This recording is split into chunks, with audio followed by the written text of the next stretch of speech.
നൂറുകണക്കിന് ആളുകളുടെ bank account കാലിയാക്കിയ വാട്സപ്പിലൂടെയുള്ള ഏറ്റവും പുതിയ തട്ടിപ്പിനെ കുറിച്ചാണ് പറയാൻ പോകുന്നത്. റാൻഡം ആയിട്ടുള്ള ഏതെങ്കിലും ഒരു അൺനോൺ നമ്പറിൽ നിന്ന് ഒരു ഫോട്ടോ വരും. അതിന് താഴെ നിങ്ങൾ ഇയാളെ അറിയാമോ എന്നൊരു മെസ്സേജും കാണും. സ്വാഭാവികമായിട്ടും അറിയാത്ത നമ്പറിൽ നിന്നുള്ള മെസ്സേജ് ആണെങ്കിൽ പോലും ഫോട്ടോ ആരുടേതാണെന്ന് അറിയാനുള്ള ആകാംക്ഷയോട് കൂടിയിട്ട് നമ്മൾ അതിനെ തൊടുന്നതോട് കൂടി അത് ഡൗൺലോഡ് ആവും.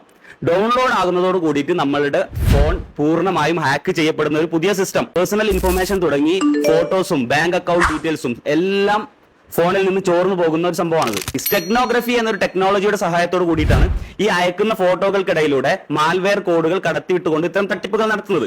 ഇന്ത്യക്കകത്ത് തന്നെ പലയിടങ്ങളിൽ നിന്നായി ഈ ഒരു തട്ടിപ്പിനെതിരായിട്ടുള്ള വാർത്തകൾ ഈ അടുത്ത ദിവസങ്ങളിലായിട്ട് വന്നുകൊണ്ടിരിക്കുന്നുണ്ട്. അപ്പൊ അൺനോൺ നമ്പറിൽ നിന്ന് വരുന്ന മെസ്സേജുകളൊക്കെ റീഡ് ചെയ്യുമ്പോൾ, പ്രത്യേകിച്ച് ഫോട്ടോസ് ഒക്കെ ഡൗൺലോഡ് ചെയ്യുന്ന സമയത്ത് ഒന്ന് സൂക്ഷിക്കുന്നത് നല്ലതാണ്. അതുപോലെ ഈ ഇൻഫർമേഷൻ എല്ലാവരിലേക്കും തീർച്ചയായിട്ടും എത്തിക്കണം.